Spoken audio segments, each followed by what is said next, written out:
अस्सलाम वालेकुम friends and welcome to history हमारे साथ।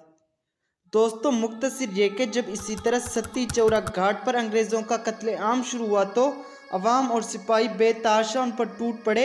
जो अंग्रेज़ बचकर भागे उनका पीछा किया और पकड़ पकड़ कर कत्ल किया, लेकिन गलत फहमी मालूम हुई तो बाकियों को पनाह दी गई, जो तकरीबन 125 थे और उनमें ज़्यादातर औरतें थीं। नाना साहब का इशारा पाते ही अंग्रेज़ों के कत्लेआम के लिए उठे हुए लाखों हाथ फौरन साकित हो गए।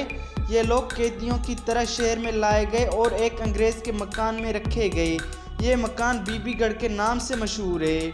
उस मकान में हर तरह का सामान और आसानियाँ फराहम की गईं। अंग्रेज़ों की खिदमत के लिए नौकर रखे गए। उन कैदियों में एक अंग्रेज़ औरत अपने बयान में कहती है कि जो बेहश्ती नाना साहब ने कैदियों को पानी पिलाने के वास्ते मुलाजिम रखा था, वो मेरे मालिक का कदीम नौकर था। लेकिन उन तमाम आसानियों के साथ ये हुक्म भी था कि यहाँ से ये लोग बाहर ना निकलें। साथ ही नाना साहब ने दिल्ली को इत्तला दी कि इतनी अंग्रेज़ औरतें उनके पास कैद हैं, उनका क्या किया जाए। जब बाकी बचे हुए या भागे हुए अंग्रेज़ गिरफ्तार करके नाना साहब के सामने लाए गए तो उन्होंने कहा कि इनको कत्ल ना करो बल्कि कैद में रखो। जब जनरल व्हीलर पावे जंजीर हाजिर किया गया तो उन्होंने कहा कि जनरल साहब के हाथ खोल दो। हकीकत ये है कि 1857 के उस फितना फसाद और हैजान अंग्रेज़ दौर में भी नाना साहब ने अपने उस दुश्मन के साथ, जिसने उसकी कौम, मुल्क और मज़हब को 100 साल तक रौंदा, उस जुल्म व सितम का उश्रे अशीर भी नहीं किया जो ऐसे मौक़ों पर दुनिया में होता है, जो सैकड़ों बार इंग्लिस्तान ने हिंदुस्तान के साथ किया, ऑस्ट्रिया ने इटली के साथ किया, स्पेन ने मुर्ज़ से या यूनान ने तुर्कों से किया था। दोस्तों, 28 जून 1857 ईस्वी को नाना साहब ने दरबार किया।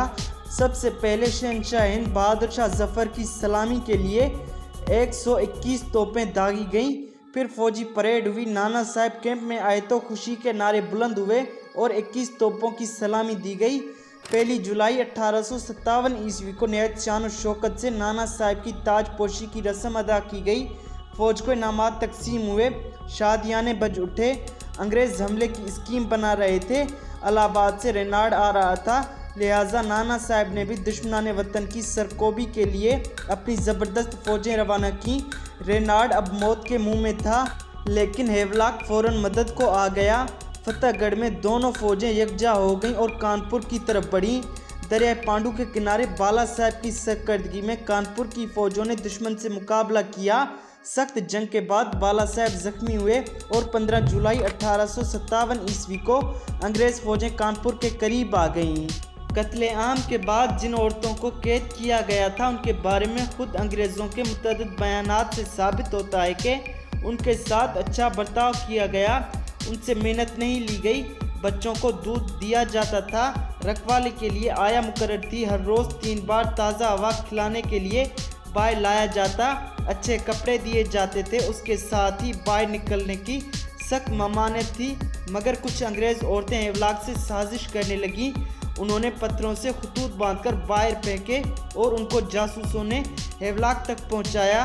ये वाक़यात भी मिसेस इंग्लेसी की ज़ुबानी सुनिए।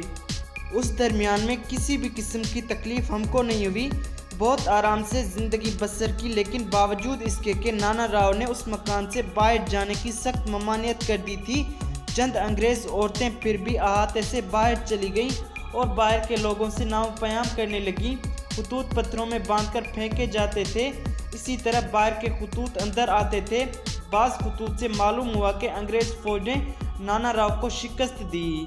दोस्तों, ये हरकतें ऐसी न थीं कि नाना साहब और इनकलाबी सिपाही उन औरतों को ज़िंदा छोड़ देते, जिन्होंने इतना आराम उठाकर भी ये दगाबाजियाँ शुरू की थीं।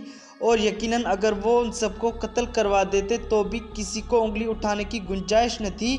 मगर नाना साहब की इंसाफ पसंदी और रहमदिली देखिए कि सिर्फ उन्हीं औरतों को पकड़कर कत्ल करवाया जिन पर इल्ज़ाम पूरी तरह साबित हो चुका था। लेकिन चूंकि शहर की आवाम उस कमीनगी पर बेहद गज़बनाक हो गई थी और दूसरी तरफ उन्हीं खतूत ने अंग्रेज़ फ़ौजों की कानपुर की तरफ पेशकदमी करने में रहनुमाई की थी, लिहाजा उन लोगों ने गुस्से में आकर तमाम औरतों को काट कर रख दिया। सिर्फ एक औरत जिंदा बची और ये वही फ्रांसीसी नस्ल की औरत हॉटेस्ट इंग्लिसी थी, जिसने अपनी सरगुज़िश्त में उन मनगढ़ंत अफसानों की धज्जियाँ उड़ाई जो बीबी गढ़ के हादसे पर तराशे गए थे और मिक्रोफरेब के वो पर्दे अपने कलम से चाक कर दिए जो मुतअस्सिब अंग्रेज़ों ने नाना साहब के गिर्द डाल दिए थे।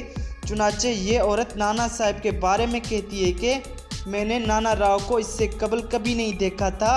लोग जो कुछ उसकी निस्बत बयान करते हैं उसको वो जाने, मगर मैं ये कहती हूँ कि उस कत्ल व गारत का बाइस वो नहीं था।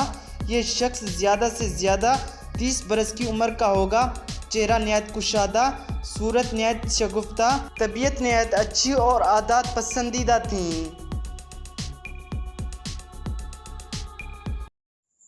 दोस्तों, उम्मीद है आज की किस्त आपको पसंद आई होगी।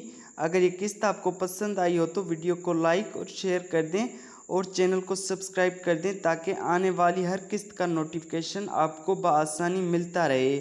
मिलते हैं अगली किस्त में, तब तक अपना बहुत ज़्यादा ख्याल रखिए। अल्लाह हाफिज़।